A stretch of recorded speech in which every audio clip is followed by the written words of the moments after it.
They then sent me another email being like, congratulations by Nicole Aqua. That's me. If I had let fear keep me. Hello everyone, welcome back to Artist Archives. So I have a really exciting update that I'm excited to share with you. I've wanted to share with you for a while, and that piece of news is I was shortlisted for the Women's Prize for Playwriting. That is so huge. That is so huge. I literally was just thinking right now how huge that is. That's like, you know when you read author, writer bios and they have this like massive writers award on their list, like shortlisted or longlisted, and then it's like this really big epic prize. I have that. I am 26 years old. That is incredible. Never said my age on this channel, but there we go. God is good. God is so good. So this was for my play called Sankofa, which is a play all about Ghanaian British heritage, hence the title. The word Sankofa is a Ghanaian word and it essentially means to go back and get it.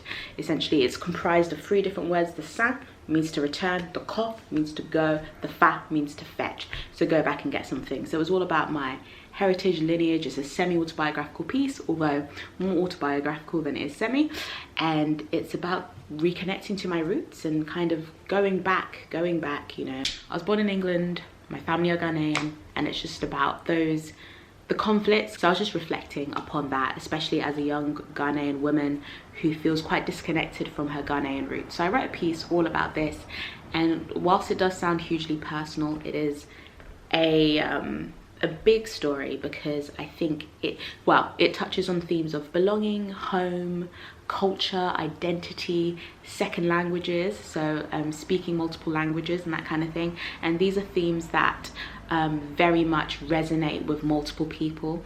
My primary audience, like my heart for people to like read, see the play and prayerfully receive healing from, are my Black people from whichever country that you're from, like whichever heritage that is. However, with the themes, like you can identify it on like so many different levels. Like, you know, I've had Black people come and watch the show, Asian people, white people, and like they've resonated with it on different ways. Like you can speak multiple languages from whatever country you're from, you know what I mean? You can, I think we're all searching for our way back home, if that makes sense. Like everyone's looking for somewhere to call home, and that is very much what the play is about.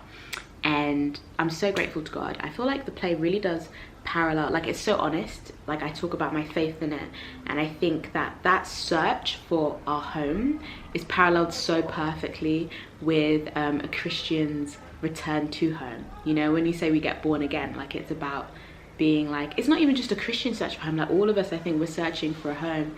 And obviously Christians believe that once we reconnect with God and we find God and we follow Jesus, we are home, you know, we're reconnecting home. We found our Father, you know. It's just really beautiful to write that piece. Such a learning curve. Anyway, let me go back because I'm talking about the playwriting shortlist. So there is a competition called the Women's Prize for Playwriting. It's open to any writers within the UK, I believe. But yes, so I saw it, and I don't think I've applied for it before, and I really wanted to apply for it. I see the application sort of every year. You apply anonymously, which was very interesting because they say, you know, don't put your name on the title page, but my name is throughout the play because it's an autobiographical play. So I ended up, basically there's a huge section in the play about names as well, so names are really important. So I think I ended up having to cut, like leave a little dash like where the names would be and be like, use your imagination. But yeah, that was really interesting. And so yeah, I submitted it, and you know, God is really good because I felt this was like my first, I think submitting it was a very important step, because before that time I think I would shy away from submitting from things sometimes. So it was a really, really big step, I think, in my career, and it turned out to be a huge step. And so some months went past, I think it was, and I wasn't really thinking about it. And then one day I was like, oh yeah, I submitted my play to the Women's Prize for Playwriting. You have to understand that this is, hundreds of people apply from around the country, hundreds of people. Like the people I've seen on the shortlist, the people who judge the shortlist, oh my goodness, I'm not gonna go through all their names right now, but like they are like the creme de la creme. Like Like, these are playwrights that I'm like, you have read my work and you loved it and you decided to shortlist it. It goes through panels, right? It goes through readers and then it goes through this selected judge phase. So I was like, when I looked at the judges, I was like, oh my gosh. I was literally like, Winston Pinnock has read my work. I'm just saying that out loud now. I'm like, fangirling. Lovely, lovely panel. I mean, I love every single person on that panel now. Even if I haven't met them in person, I'm like, I love y'all. So yeah, and then I got an email saying you have been longlisted for the prize. The long list was a list of, I should double check the facts. Maybe I should get my phone. I want to say it was 80 people. How many people were on the long list? 60? Let me double check.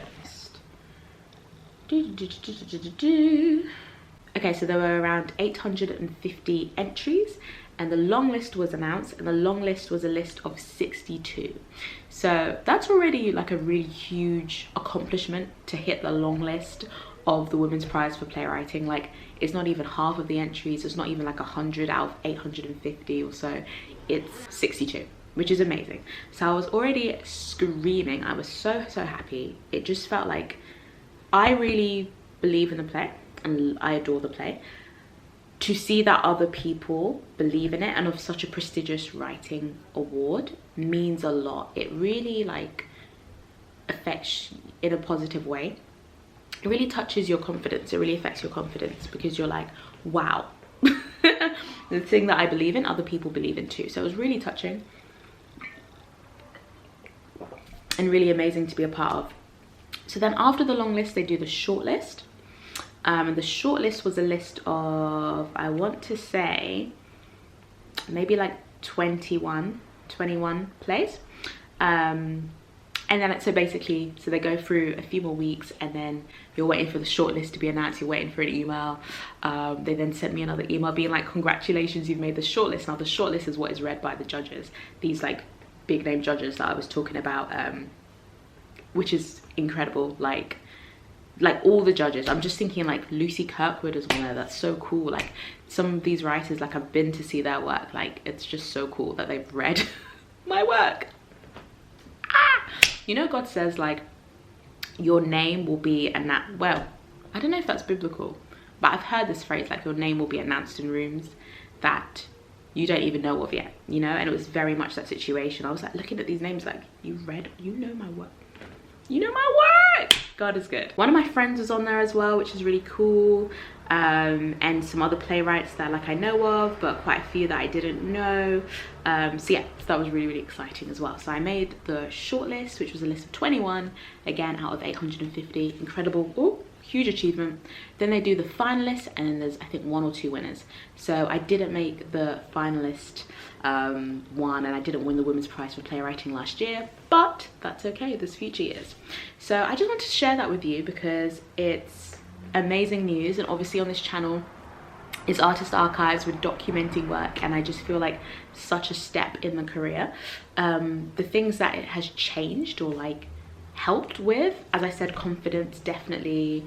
As I said, like I've got jobs from this. Like I've got people who've seen my name on the shortlist and being like, hey, you know, for writing commissions and things like that. It's been this really amazing thing to think, wow, these people whose work I know now know me and know my work, and that's really cool. And know me in a way because it's, as I said, it's quite a personal story. So this play, Sankofa, then went on God is Best at So Much, but we'll talk about that in another video. I wanted to share this news because it's huge and it's really exciting, and I'll show you the shortlist because I have got it on my phone. Can you see? Can you see? There I am. You see it? There we go. Sankofa by Nicole Aqua. So I wrote this play during lockdown, and I will insert some clips of me writing it or talking about writing it at the time. Happened in that time of saying I'm not going to work on anything. I wrote a play. I was not meant to do any work. I was like, I'm not gonna write, and then I was sitting in my living room and I was like, nah, I have an idea for a play, and I got so inspired to write it that I wrote like 20 pages of a play in like 2 days. So we've written the majority of this play, and I just want to go through, kind of make it beautiful, and we'll finish the play first. Actually, I've already wrote quite a bit on my play, because top tip for you writers out there, I went to bed, I read the play directly before bed, and that meant that this morning when I woke up, I had all these ideas for the play. I had a breakthrough on the play recently, which I wrote some of the play last night, and I've been going back and like sort of restructuring it and things like that. But I'm really happy with where I've made, the progress I've made, and just spending that time like thinking and meditating and like praying into the play and like really just hearing from God and taking my time. I've had this like breakthrough idea, which I'm so excited about, and I'm really glad that I spent that time during lockdown writing the piece.